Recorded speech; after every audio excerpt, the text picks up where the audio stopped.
How is the India story outside India? How does global community looks at India? They think it's a challenging market to be in. The appeal to do business in India and be part of the India story has probably been on since the 90s. A lot of this hardware is getting better and better, and the uptime is becoming higher and higher. I think right now it's changed to being more value sensitive.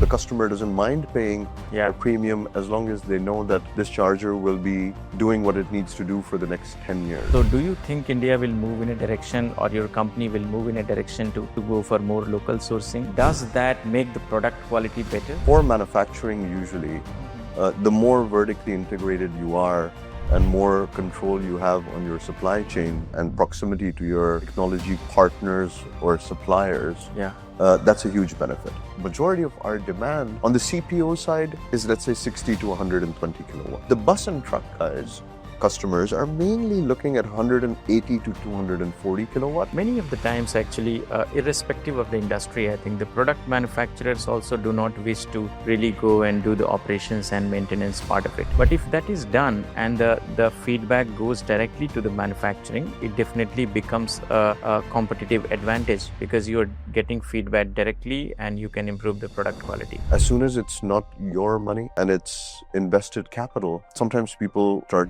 moving in different directions to be able to appease the investor. But I think that's changing.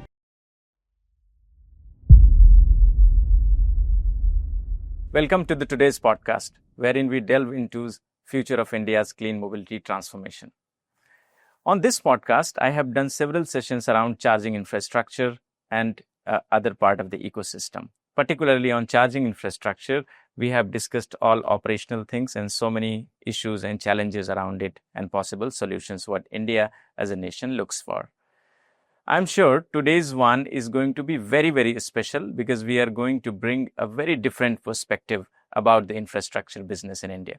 When we hear out these stories like India moving in as a self-reliant India, as well as humongous growth in terms of the GDP growth, which is more than 6.5% and expected to be much more this in the future, then it gets a lot of traction with the global community. People and the business people sitting outside India get a lot excited about India. But there are a lot of questions, right? Whether India is going to be a unique market wherein they need a lot of investment and time to understand the unique challenges of India and offer the solutions, or how is the overall scenario and how people and the businesses decide to invest in India, that too into the clean mobility. Today, I have Benny Parihar with me, who is the founder and managing director of EVERTA, which is a charger manufacturing company. Recently started in India with a very, very different perspective. Let's deep dive. Thank you very much, Benny, for joining the show. Thank you for having me, Pratish. Benny, we have also previously talked about, when you 3-4 years back, you were thinking about entering into India and maybe exploring which part of the ecosystem you can actually tap. Since then, I wanted to understand, what has been your research and how did you decide to choose the infrastructure business and decide that, yes, this is the right time to enter into India. I just want to understand this story first. So the journey has been pretty long, for I would say around nearly 3 years.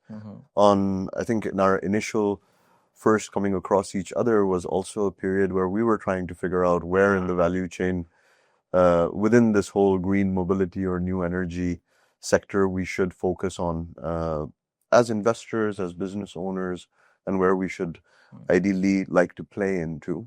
Where it really sort of started for us was obviously looking at it from the green mobility adoption standpoint, right? And obviously is and was globally also growing. I think at that point, probably the European markets, Chinese markets, US markets were a little bit more bullish than they probably are today.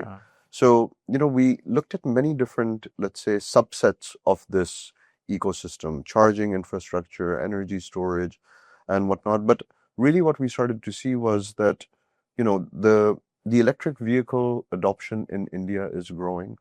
And where we can potentially add value where we saw that there was a gap and potentially still is this very, let's say, focused part on charging infrastructure, but not becoming an energy provider or a CPO, Yeah. but pure play industrial hardware manufacturing of charging infrastructure. And that's kind of where our journey led to. And I think through a lot of learnings through even your end, we came to learn that, there's battery swapping, there's so many different sort of elements to it.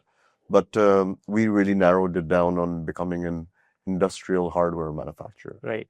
And Benny, when I go back and understand your previous venture, which you call as Cryo, right? Correct. Which was a very, very different business. Before we, deep dive into infrastructure business, your India part of it, can you little talk about your business of Cryo and how you scaled it and how it gives you confidence about tapping in very new market like India?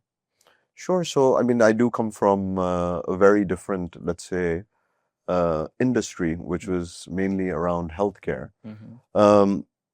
So what it really was is low temperature technology to be able to treat certain health ailments like arthritis, recovery, and whatnot. And over there, what we had created is pretty much a vertically integrated organization which manufactured medical devices, which owned and opened clinics and franchise clinics to offer the service to the consumer, but then also then provide the, let's say, the gases and the fuel to be able to run this. And, we developed a system over nearly a decade and a half on creating technology from an R&D standpoint, deploying technology from a retail service standpoint, and then also on the back end being able to service this footprint. And, like most, let's say, nascent industries, at first you need to create the awareness, you need to create the use case.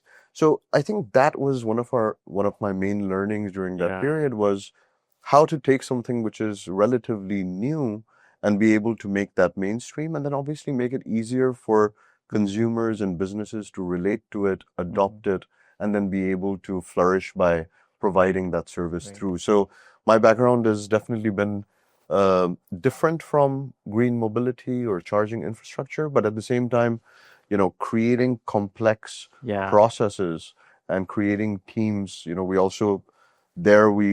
are operating in 42 countries, in 1,500, let's say, clinic footprint. So quite complex from that standpoint, but obviously, I'm sure that kind of background actually gives a lot of confidence to move out of your comfort zone and try out a new market. Benny is born and brought out of India, stayed in multiple developed countries as well as also explored a lot of emerging markets. So that gives him a lot of exposure and understanding of different markets. Benny, why I said this, because I wanted to understand from you how is the India story outside India. So as an Indian, I would like to believe that India is moving really fast and we have a lot of growth potential. We can really achieve self-reliance, and a lot of positive things are there. Startup India, Stand Up India, investments in R&D, etc. But how does global community looks at India when they share out these kind of things? Is it there is a positive sentiment about India, or they think it's a challenging market to be in? So, let's look at it maybe from a little bit more of an historic standpoint, right? I think the appeal to do business in India and be part of the India story has probably been on since the 90s, right?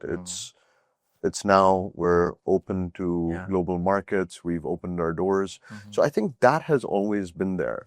And you can see that from a capital allocation standpoint, from, overseas investors. That's been going on for a while. But I think what has changed is that now policy framework, ease of doing business, obviously having stable government makes it much more appealing for people, not just to put Okay. let's say, a capital contribution into the public markets, but actually come in and start building businesses here. So that's at least from a macro standpoint.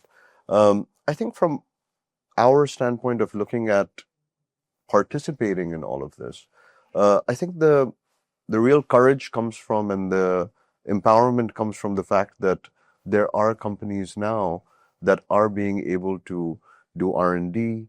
There's great talent from an academia standpoint and human capital, which is actually wanting to create for the market. For the longest time, it used to be that let's study here, then let's go to university overseas, let's get a job, and that was it. But now, you do see that, first of all, there's a lot of, let's say, reverse immigration of people coming back and wanting to spend time here. And, I'm originally Indian, and so I do want to be able to contribute, right? And I think being able to contribute to something which is meaningful, which is, let's say, a problem statement that the country wants to solve, whether it's the climate or, the pollution issue currently.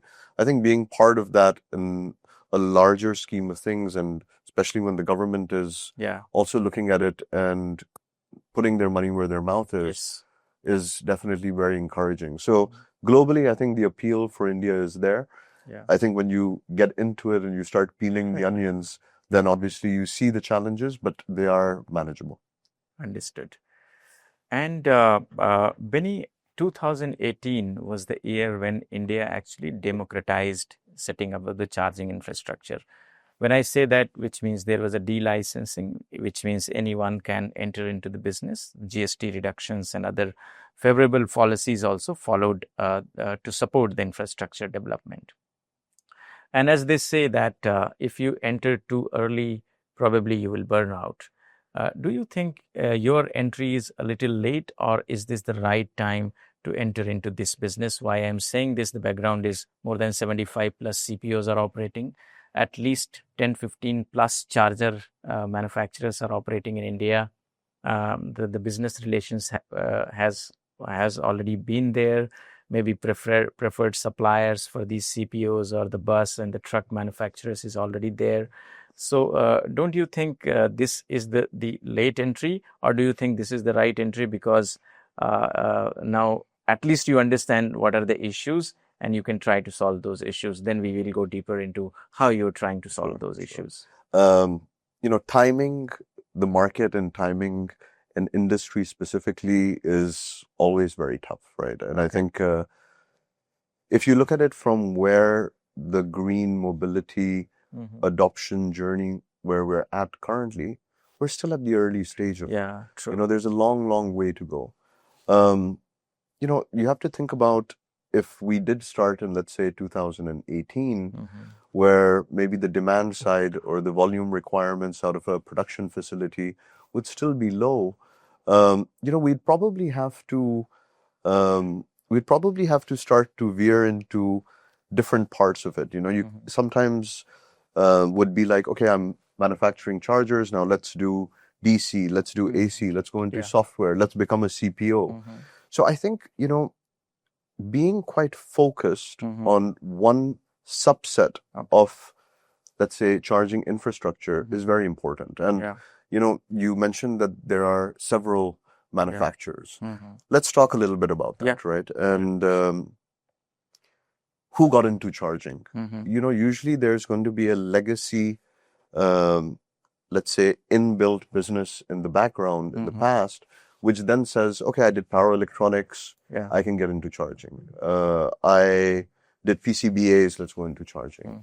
I'm into HVAC and service providing, let's get into charging. So, there's always been some sort of historic business from which then charging came out of. So if you do also look currently at, let's say, players who do manufacture chargers, you'll notice that they not only do chargers. They do, whether they do telecom, whether they do other power electronics, whether they do software, but there hasn't been a singular focus, right?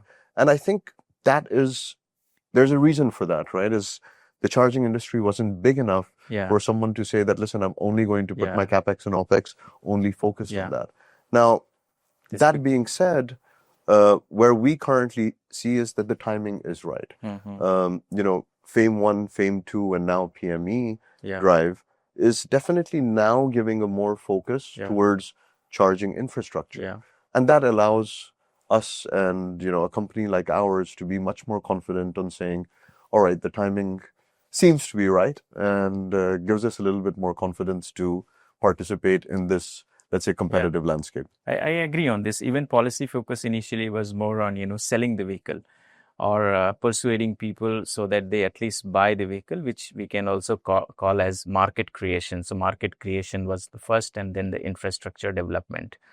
And now in the current policy, they will incentivize even the private players, not only the PSUs, for setting up of the charging infrastructure. So that's encouraging, and I'm sure this is the right time to enter and explore the market in India. Definitely. If you look at the kind of chargers are being built in India, if you look at the initial few companies, they were actually very good companies, and all companies are good, but they were producing very high quality chargers. But as market demands, there is very limited level of utilization. Then there was a time when the charger quality actually went down because it was always much lesser than 10% of the utilization, after which your hardware testing starts. So how are you trying to focus on quality of the product? Do you have the in-house technology, or you have a technology partner? I'm sure you have a technology partner. So how are you focusing on the technology part? Because now is the time. If you install the chargers, they will definitely utilize more than 10%. So it has to be robust. Great question. At the end of the day, these chargers, the uptime and the reliability has a direct correlation to our customers' business. Whether it's the charge point operator, which is trying to monetize of the selling of energy, or it's a mobility company trying to monetize off of its bus or truck fleet. So reliability is paramount, right? And reliability comes from two sides.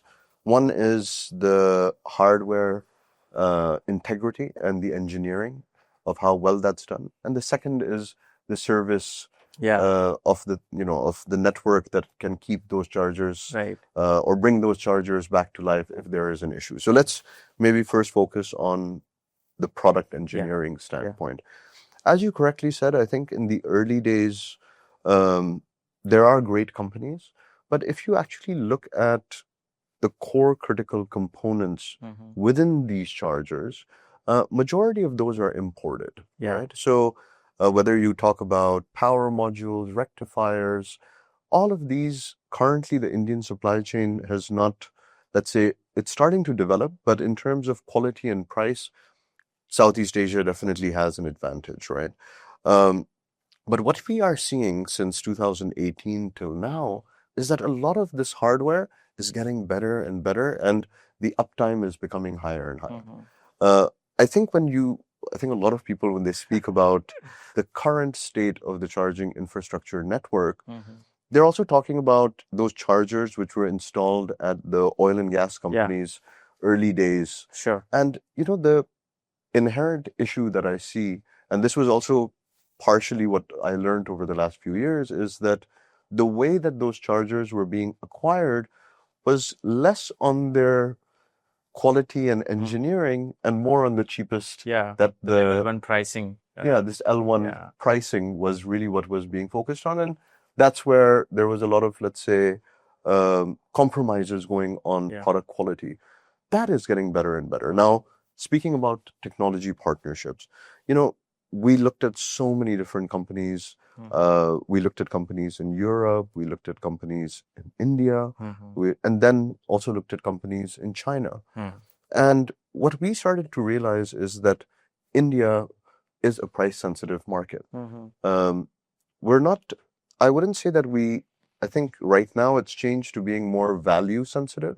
That actually the customer doesn't mind paying a premium as long as they know that this charger will be doing what it needs to do for the next 10 years, right? Right. So what we looked at is we really looked at what are technologies and hardware, let's say a partnership on a product which currently fits what India needs, right? So, we've done a technology license partnership with a company that has deployed over 2 to 3 million chargers globally. Wow. So, the technology is tried and tested. It's also tried and tested in this market. So, in terms of the nuances around weather, dust, temperature has already been tried and tested. So we really think about it from a standpoint that why do product development and R&D and try to create IP when there's already something which exists, proven, and quality is already tested. And ideally, let's look at how to partner with them and then try to build, let's say, that localization ecosystem here in India. So we do have a technology partner which ideally is, let's say, one of the largest ones globally. Great. In my previous one of my previous episodes, I was asking the same question to Vijay Anandji, who is the president and CEO of Amar Raja Batteries, and he answered me that there is no point of reinventing the wheel. Something which is already developed, that becomes the starting point for India, which does not mean India will always be dependent on the technology from outside, but that is the base. That becomes the starting point. From here, we can think about our own technology.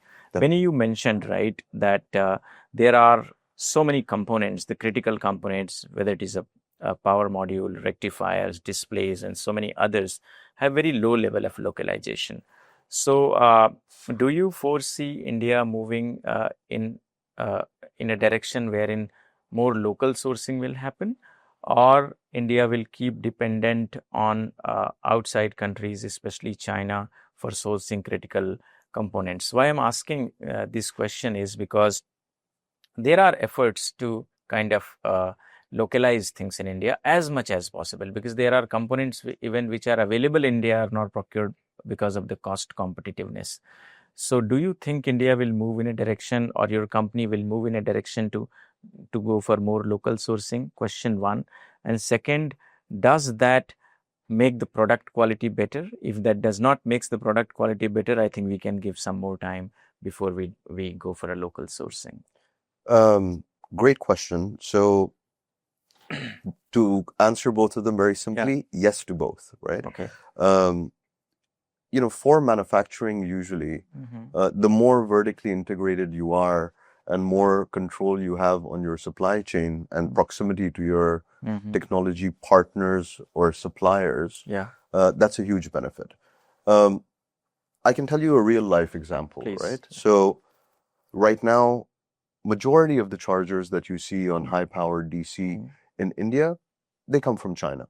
The critical key components do come from China.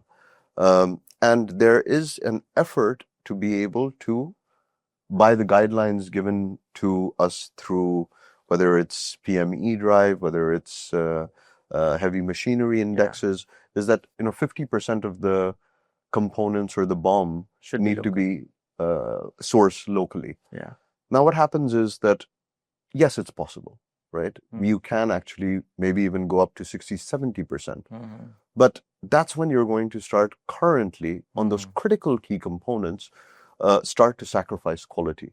And also the price parity is not there currently. Right. So it's good to have a guideline of this 50%.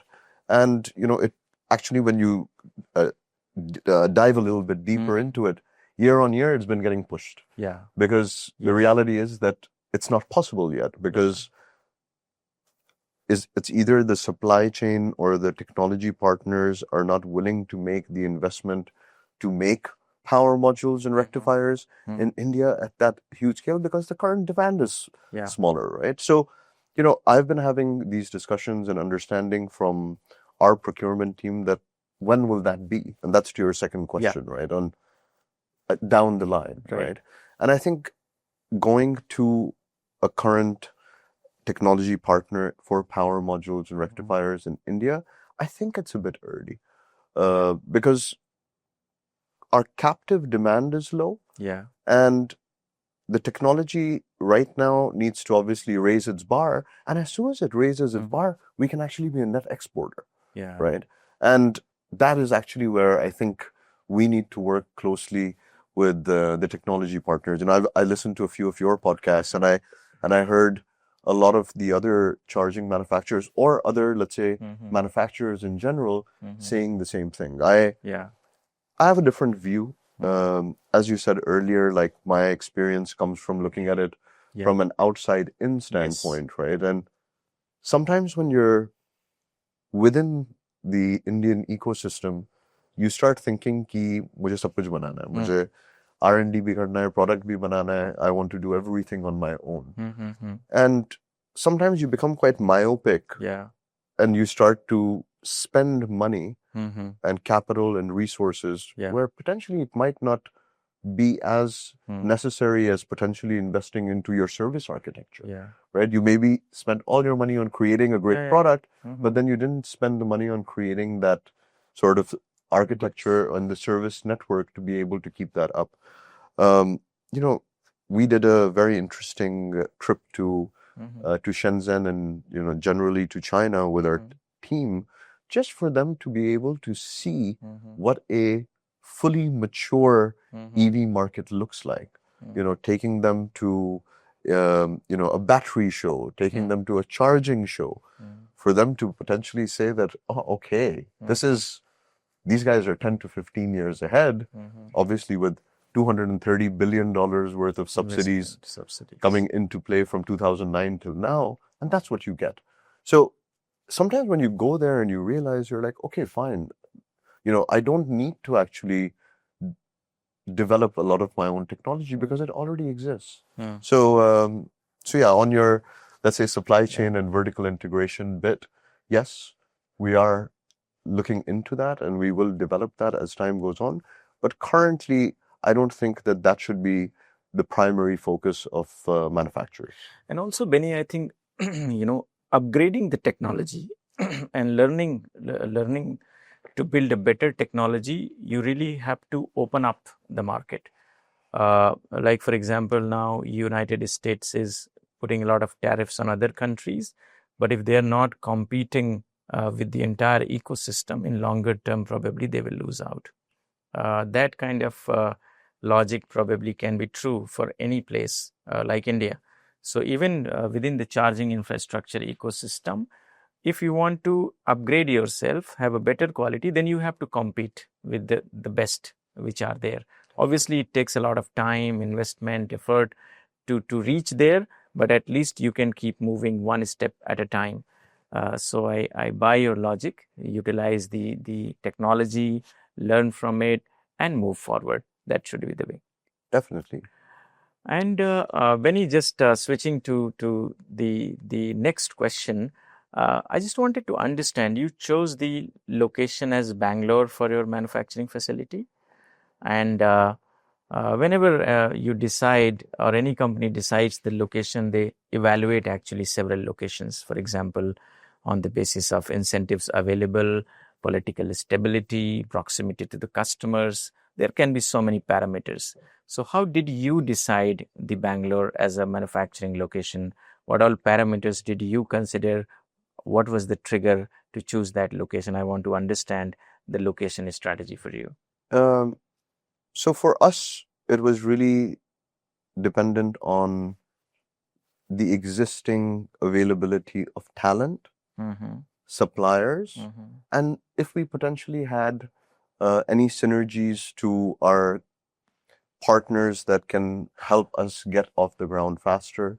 Karnataka in general is a very business-friendly state. It's also attracting, just in our area, we are about an hour out of Bangalore in an area called Vemgal.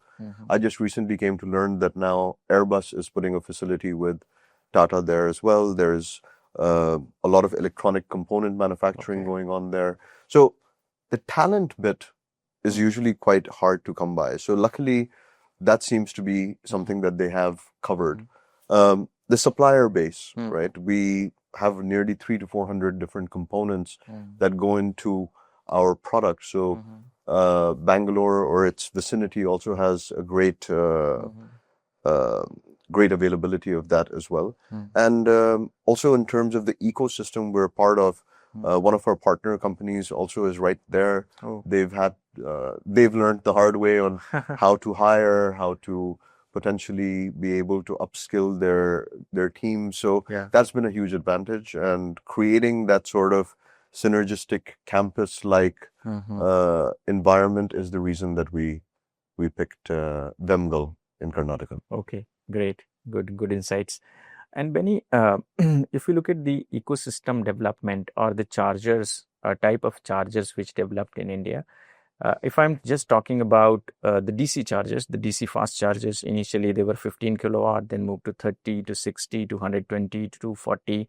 And if you also compare where the battery sizes are going to move in future, let me take the example of, let's say, passenger cars. So currently it's in the range of less than 40 kilowatt hour on an average. But if you look at the 2030 or 2035 numbers, it's going to be minimum 65 to 70. For buses, currently, let's say it's 200, but it will move to 300. For trucks also, the similar buses for 9 meters, 12 meters, and the trucks also, there will be a lot of upgradation in terms of the battery size, which means for a fast charging company, it needs to develop the larger capacity chargers. So where do you see much demand coming, and where is your manufacturing focus? What kind of products you are manufacturing? So before I answer that, I think you've touched on an important part, which is the battery size, right? We are at the mercy of the battery, right? We are, if you think of it as a master-slave relationship, we are charging that battery. So a lot of that learning and the knowledge of what's the roadmap, what sort of batteries are they using, LFP, NMC, all of that is very important, right? So a lot of what we discussed earlier about charging companies, you're saying that they're just charging, right? They need to have that know-how on the cell technology. They need to have a close ear to their customers, to the auto OEMs, the bus OEMs, the cell makers, to understand, hey, is this what charging is going to be like for the next 4 to 5 years? So that is very important, right? And I think that's something that we focused on. Our partners are in that space, so we were able to learn a lot around, where does the market currently sit. In terms of, I think your question is about being future ready, right? And what's happening is that as the requirement for higher powered DC charger is required, the architecture and the design of these products is pretty modular. Okay. So ideally, let's say 120 kilowatt charger. 120 kilowatt charger can potentially have 4 power modules of 30 kilowatts each. So ideally, if you want a 60 kilowatt charger, you just put 2 power modules into it. Now, the power modules are getting bigger. It's going up from 40 to 50 to 60. So even the product that we're currently, which is going to be our hero product and what we're focusing on, we're focusing from 60 kilowatts to 320 kilowatts in this first phase of our product output out of our factory. Here, the 120 kilowatt all the way to 320 kilowatt are stackable modules, right? Okay. So from a readiness standpoint, it's more the customer says what the use case is. Is it a bus? Is it a 9 meter? Is it a 12 meter? We can stack and create that product depending on the need of that customer. So that has actually made us be much more comfortable because, in manufacturing, the more variants you have of products, right? That's when it becomes complex, and then your procurement also becomes inefficient, right? You need to buy for a 30 kilowatt, a 60 kilowatt, 120 kilowatt. And this is a major issue that we see right now, is that sometimes when you look at the portfolio of charging manufacturers, especially global charging manufacturers or Indian manufacturers catering to a global audience, they have so many different products. They have products which are catering to the US market. They have products that are catering to the European market. They have products that are catering to Australian markets or Southeast Asian markets, which have different IP, IK ratings, they need different certification, they need a different sort of use case. So, when you become really focused on a market and your customer, it potentially just narrows it down. Yeah. So right now we know that majority of our demand on the CPO side is, let's say, 60 to 120 kilowatts. Okay. Majority of the time. I'm talking about small, mid-sized CPOs, also going up to the larger ones that everyone knows of. But the bus and truck guys, customers, are mainly looking at 180 to 240 kilowatt, and then of course their need on paper right now says, okay, we need dispensers, we need the 1 megawatt, we need that, but that's a very small percentage still. So I don't know if I answered your question. No, perfectly. You answered my question. And just to revalidate, and the entire technology you are getting as of now from your technology partner as of now. Correct. And how do you plan to build over and above it? Is there any collaboration in terms of people-to-people collaboration between companies or some of the partners which you already have? So the current, let's say, range of product that I just said to you, between 60 to 320 kilowatt, this we're definitely doing with our current technology partner. Okay. They have a really wide array of different products. They have all the way from AC chargers all the way to megawatt charging as well. We are going to assess that from product to product. For the time being, our partnership allows us to also give a feedback loop. We've been fortunate enough that the technology partner has had product in the Indian market, tried and tested over the last 4 to 5 years in the thousands.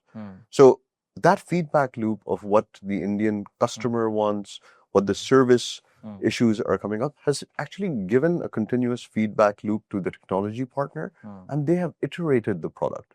So that we find very important, right? Having a technology partner or a licensing partner that also is listening to you, right? Because sometimes what happens is they're catering to hundreds of different, let's say, customers and markets globally. But, India is currently the only market which, let's say, even China looks at and says that, okay, this can actually make a dent to, these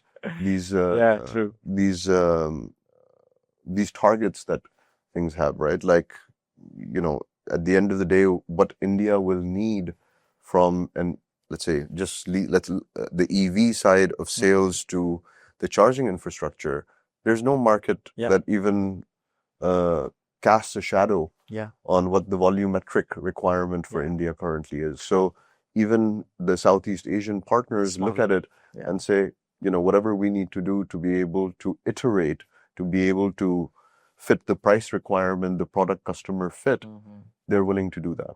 Yeah, that's why a lot of charger manufacturers have, a very good potential, especially in Southeast Asian market. Benny, we have been talking about charger manufacturing and also putting a lot of chargers, whether highways or intercity, intracity, means expanding the network, which means we have a good quality charger manufacturing industry, which is evolving.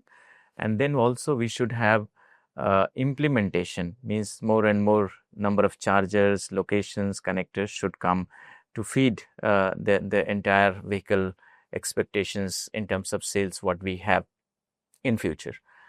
But I just wanted to touch upon the aspect of service because I think that is also very, very important part to entire reliability of the charging station. So what is your take on it? So, you have to think about core pillars that are required for you to be successful. Yeah. And here, we talked a little bit around the product, the technology, the engineering. But, when we were speaking to the potential customers, the one commonality that they kept complaining about was the service. And, to give you a little bit more flavor on that, the larger the customer, so whether it's a CPO, whether it's a bus and truck OEM who's running a mobility company of his own, these guys are actually building their own service teams, their own installation and commissioning teams, and they pretty much have SLAs which are probably even more astringent and more well developed than the manufacturers themselves. So, to give you a use case, right? If a CPO says that, I need my charger to have a 98% uptime, and he's in a rural area in a highway, and he's expecting the response time to be an hour or two, hardware manufacturers are not setting up their service architecture that way. So for us, we actually put service as a predominant focus into our business plan. And usually what happens is the bigger your footprint, then you start building your service architecture. Okay, मैंने इतने लगा दिए, अभी मैं इतने How service did you decide early on this strategy? Because it's all about uptime, right? At the end of the day, in very honest feedback is that it should not be the responsibility of the CPO and the mobility company, right? If they're buying a product from a manufacturer, then it's the manufacturer's responsibility to make sure that it's working, it's being serviced if there is a problem. So we've put a big focus on the service architecture bit. Now, how do you create a robust and a high quality service architecture? So the first is that, you need to first of all have teams deployed in different parts of our huge, let's say, country, and depending on where the customers are. But there is let's say, a concentration that you can kind of see, right? You can see that, let's say, Delhi has a potential amount, and let's say, so does Maharashtra, so does, let's say, the South. So you can kind of create that sort of overlay. Now, then you have to, let's say, also develop technology to be able to remotely monitor these devices. If you're able to, as a manufacturer or a hardware custodian, be able to monitor the health of these devices, you can also do preventative maintenance, right? You can be able to say that, okay, there's this rectifier that seems to be having a problem, or look, the charging gun potentially has an issue. There's a network problem. So these remote management systems or OMCs are really vital on creating a very good, let's say, service architecture. So those are two aspects on obviously the human capital and the remote management system, or a lot of people call it like an air traffic control, being able to see all your chargers and be able to monitor and let's say troubleshoot them whenever is possible. Now, what used to happen back in the day, and still is happening, is that a lot of the customers don't want to give their feed of their product to the hardware OEMs, because they say that, hey, we don't want to share commercial data, right? We don't want to showcase our utilization rates. But that's wrong. Actually, they should think of us as partners, that the more we know about their product and their utilization and the health of their device, the better we can potentially help them keep those 99% uptimes, right? So that's one bit that we're focusing quite a lot of our time and capital on, because it seems like a cost center initially, but it's actually an investment, and that's how we're thinking about it. So is there any integration between CPOs and manufacturers, or data sharing and feedback sharing is not happening at this point in time? It's starting to. It's starting to. CPOs and the customers are opening up with this idea? Definitely. And I think now that they understand that if they don't do it, then they need to build up their own service dependency and their own HR cost. And now that they do understand that the total cost of ownership of the device is actually starting to become higher if they're not able to contribute that feed back to the hardware manufacturer. So that is already happening. That integration is really very, very important, because that eventually has a potential to impact positively on the charger quality itself. And beneficiary is definitely going to be the customers, whether it is CPOs or directly OEMs, etc. Definitely. Definitely. That's a really very unique point, Benny, which you brought to the discussion. Thank you very much. I never discussed around these areas, and even I did not think about it. So just to, add to that, right, is that if you're able to create a very strong service architecture, right, that can do installation, commissioning, troubleshooting, and solving, let's say, your hardware nuances, that is becoming a strength operationally that then you can overlay more product into it, right? You can say, okay, I'm doing DC chargers, AC chargers, in the future, potentially other products like energy storage systems, whatnot. See, if you have a robust service architecture and an ops team, let's say, that becomes your strength to be able to then introduce product with much more, let's say, confidence, and you have the hard work already done. You just need to introduce more products to the customers. Many of the times, actually, irrespective of the industry, I think the product manufacturers also do not wish to really go and do the operations and maintenance part of it. But if that is done and the feedback goes directly to the manufacturing, it definitely becomes a competitive advantage because you're getting feedback directly and you can improve the product quality. That definitely is going to help in terms of improving the product quality, even understanding the markets where you can expand better, from where you really need to enter and exit maybe, or even sometimes to expanding to the other markets as well. Definitely. So in my opinion also it's a very good, but I'm sure it's not that easy to do than said. But it's a really good strategy, and I wish all the best for you to kind of explore this. Benny, when we think about India as a country, I think India, unlike what is believed about India, that policy making is not strategic and long term.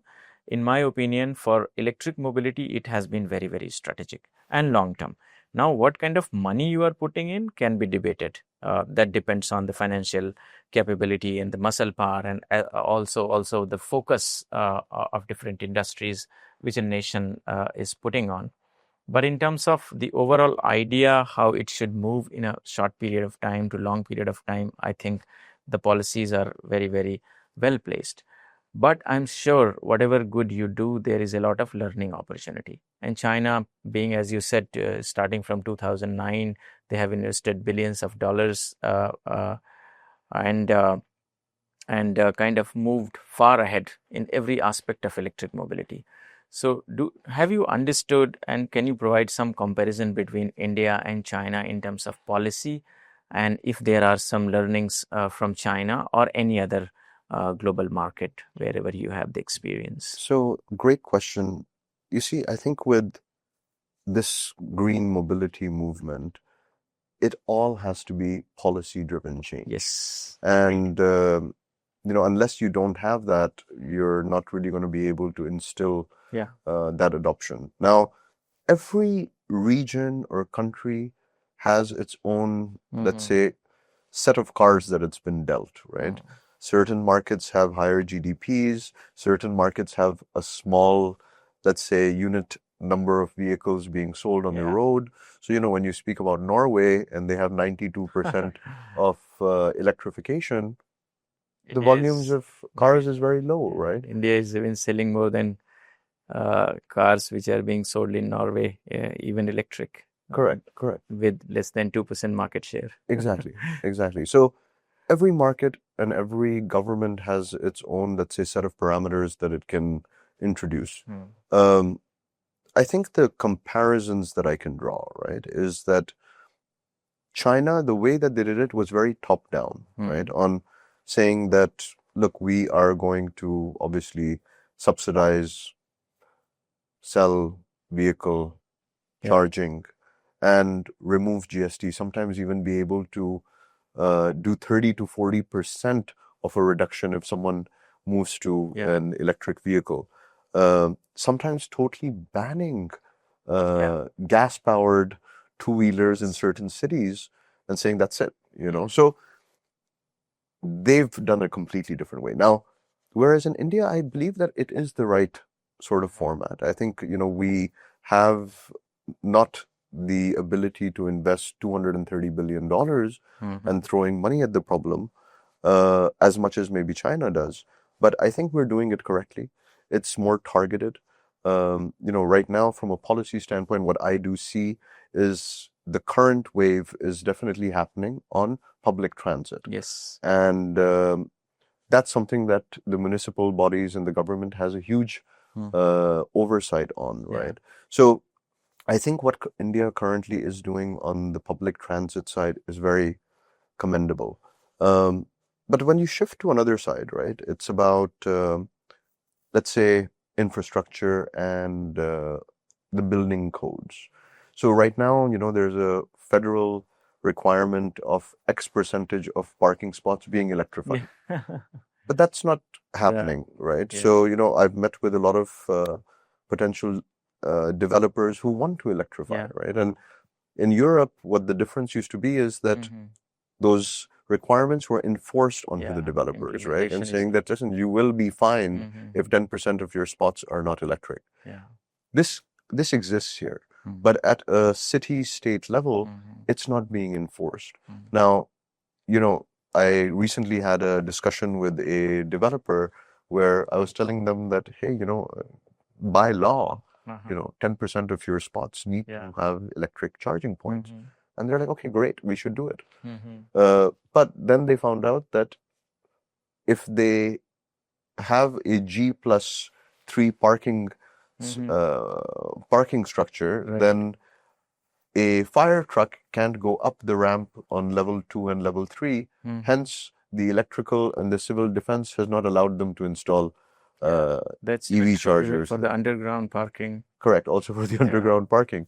So you see, this type of policy and real world marriage is still yet to happen, but I'm quite bullish that it is happening.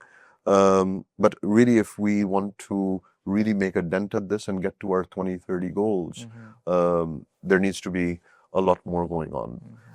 That being said, I think, a lot of times businesses and industrial, let's say, manufacturers put a lot of hope and all of their bets कि ओ यहाँ policy आएगी ये हमें help करेगी. So PME drive is here, 2,400 crores towards chargers, 75,000 chargers need to be deployed.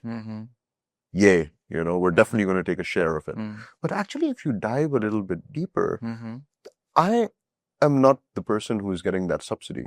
It's actually the government agency or a customer who's going to deploy the charger, who's going to get that benefit on bringing in the power, setting up the infrastructure. That's where the current subsidy sits, right? So it's not that I can just go to the government and say, hey, look, you've come out with this policy, now buy the chargers from me. That's not the case currently.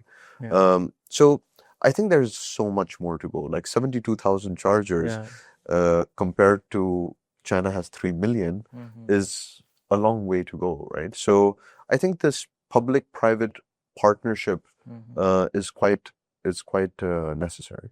Yeah. And is that happening, the public-private partnership? Because the 72,000 numbers, I think implementation we have to watch very carefully. And also till now, the charging, especially the manufacturers and the CPOs, the private ones I'm talking about, have not been availing the incentives. I mean, it was routed through the PSUs, not the private CPOs. So whatever is happening, whatever development is happening, setting up the infrastructure is actually happening by its own with the private investment. Do you foresee this time some part of it, of 72,000 charging stations, is going to come with subsidies to private CPOs and manufacturers, or it's self-sustainable at this point in time, and maybe even CPOs are not interested to avail a lot of these things because it also puts a lot of restriction in terms of localization, what to procure, how much to procure, all those kind of stuff. So it's definitely a catalyst. I would say it definitely is throwing fuel onto the fire of getting this to grow faster. But that being said, I think that the private sector, the smaller CPOs, the entrepreneurs are actually starting to see the use case here. you know, if we had this discussion maybe 3 to 4 years ago, the utilization rates were so low that it just wasn't a proposition that, you know, an investor or a business owner was even considering because the payback period was so long. That being said, that now with utilization rates growing, and the agility that the private market brings, and not being, let's say, bound by their PSU or their oil marketing companies framework, is that, you know, they're able to actually identify sites where there is going to be, or there is a lot of sales of electric vehicles. They're high traffic sites. They're being able to pick up on the data, create through AI, be able to also map out what the utilization is going to be. So I think the private sector is actually going to supersede, if not even lead, the numbers. I think 72,000 will be a drop in the bucket compared to what actually is going to come out. That's nice. And Benny, in one of my previous episodes, I was discussing with Vikram Handa, who is the founder of Epsilon Group. And he mentioned that in his business, it takes minimum 10 years to cash flow. If you cannot actually make money within 2 to 3 years of your entering into the business. Also, my first episode was with Uday Narang, and he said, if you are a billionaire and want to be a millionaire, be in EV business. So my question to you is, what's your target to start making money and profitability in the infrastructure business? Is it like a decade or yeah? So luckily, it's not as probably capital intensive or a long qualification period is probably Vikram 5 years. or Uday's. But you know, over here actually it's quite efficient from a capital deployment standpoint. You know, we're not actually deploying chargers. We're just making them. So, you know, being able to be very economical on your cost, on your BOM, we don't see that this is going to take a long time from a profitability standpoint. Operational profitability will obviously be laddered by adoption and customers. You know, a lot of, you know, when I have discussions with my sales teams, you know, they're like, hey, it's dependent on when the bus and truck tender will be won or when the CPO is secured its sites.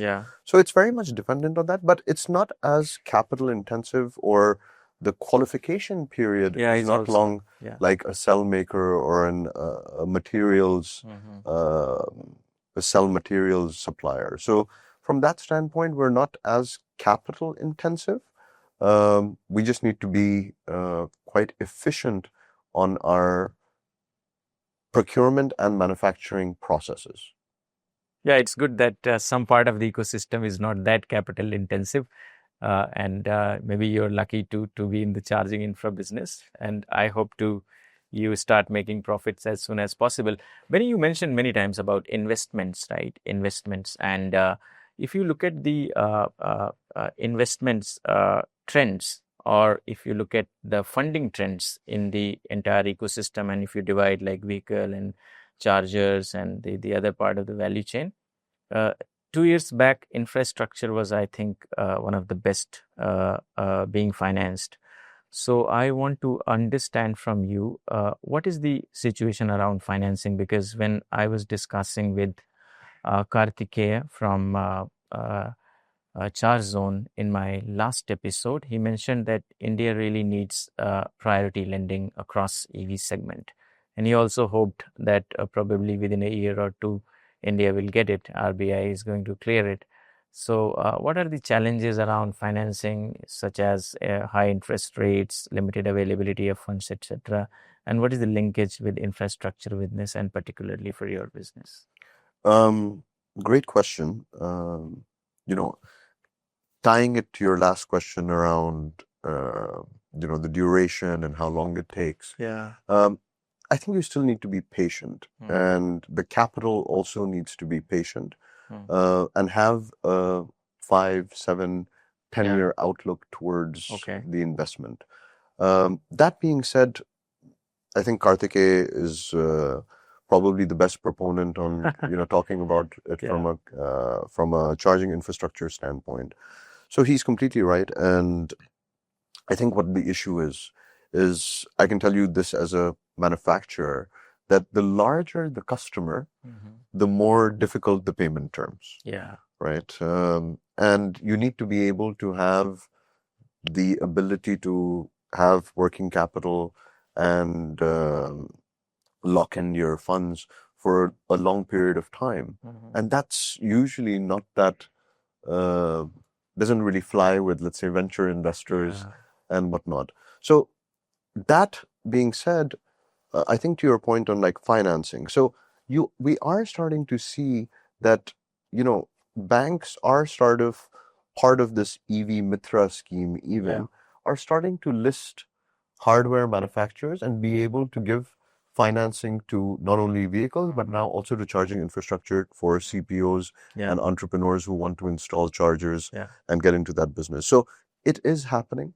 I think one major issue that I foresee is that if the type of capital that, let's say, a CPO or a company is raising, that is being very unrealistic on the yield that investment can bring in, which is dependent on the utilization rates, then that's when companies start to pivot, right? And they start to say, okay, listen, my CPO business isn't doing that well. Let me go into charging. Or, oh, hey, my CPO business isn't doing well. Let me create a software that I can license to somebody else.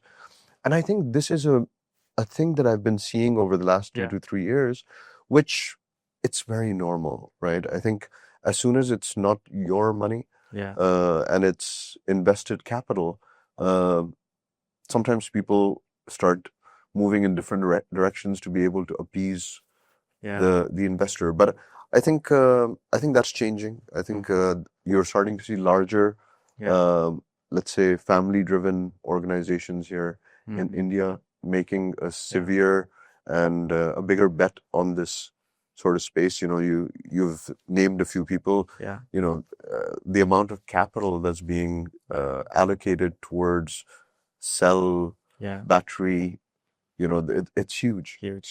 But I think the commonality between all of these people organizations is that they do see the light at the end of the tunnel, right? And now you're starting to see the financial institutions, the banks, also come and wake up and smell the coffee and say, okay, this isn't actually a high-risk investment. This is actually an asset which is going to stay. They understand depreciation on it as well. So that's changing as well from a finance standpoint. But we need to see more of it. There will be a light at the end of the tunnel, I'm sure, Benny.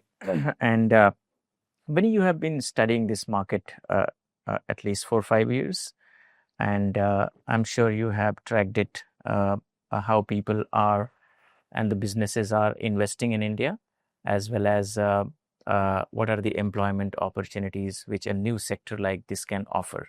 So if we can break down these two questions, first understanding as well as your advice for new entrepreneurs and businesses coming and exploring this market out of your experiences and coming from outside, exploring as a fresh piece this country in this business. So what are your learnings and maybe suggestions for new entrants, as well as what your perspective about employment opportunity, what this sector offers?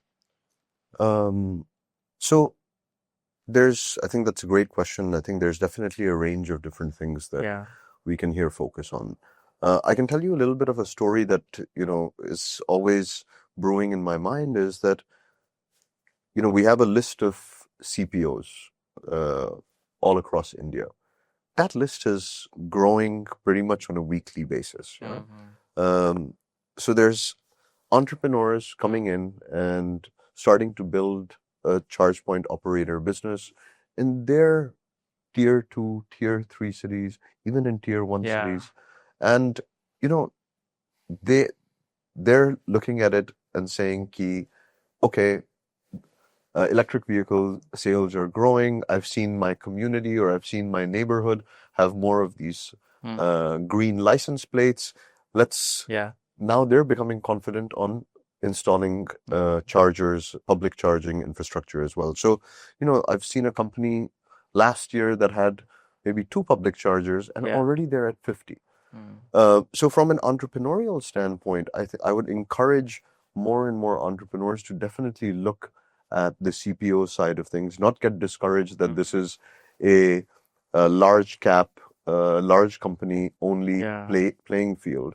But the smaller guys are actually the ones that are they're hustling and getting those high utilization rates as well, because they're placing it right. They're using AI to be able to learn about the traffic that's coming. They're looking at crunching all the data of the sales through the Vaman platform and saying, okay, look, this area has a lot of charging vehicles being sold. Let me install chargers there. So that's one part of it.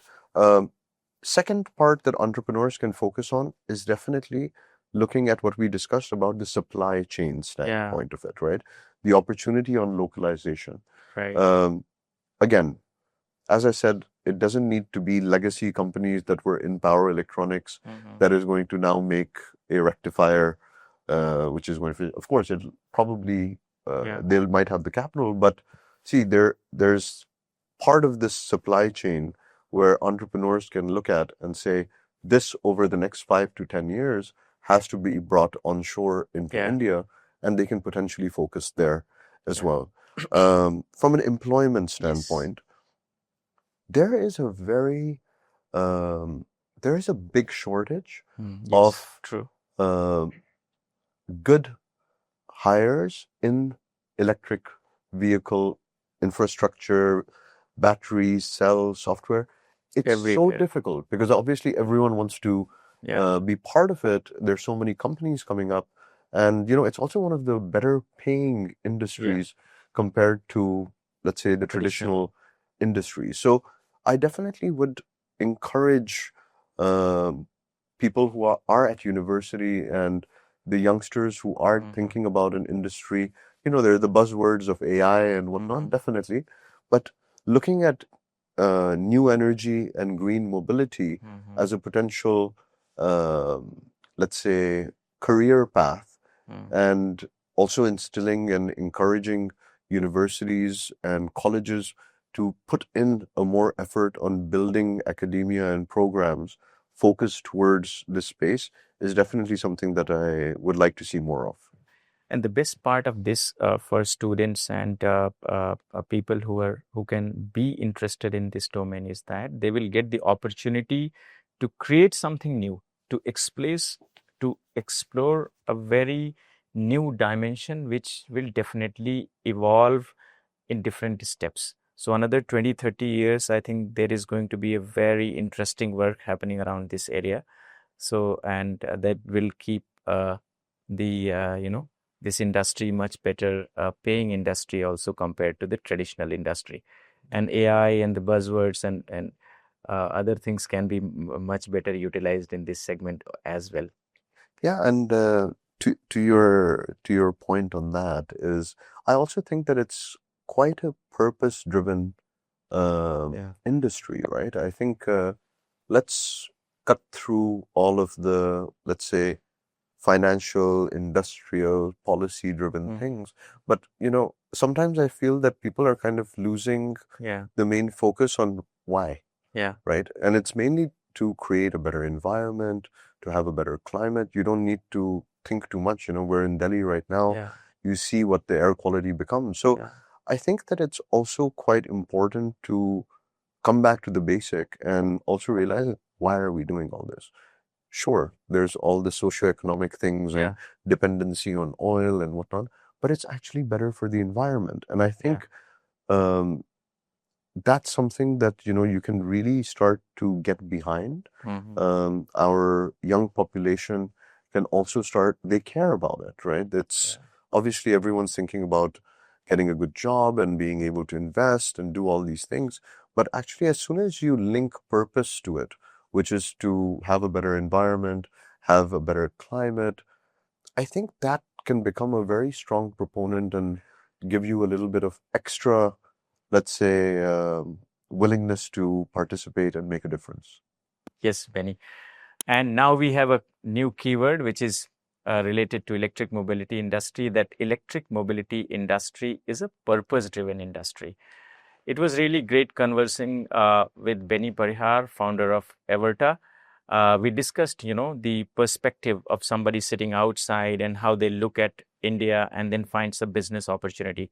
Some of the learning experiences from outside market, including Europe and China, how we are doing, how they have done, and what all we can learn and move forward by learning from them. We also touched upon investment, supply chain, employment opportunity, and many more things.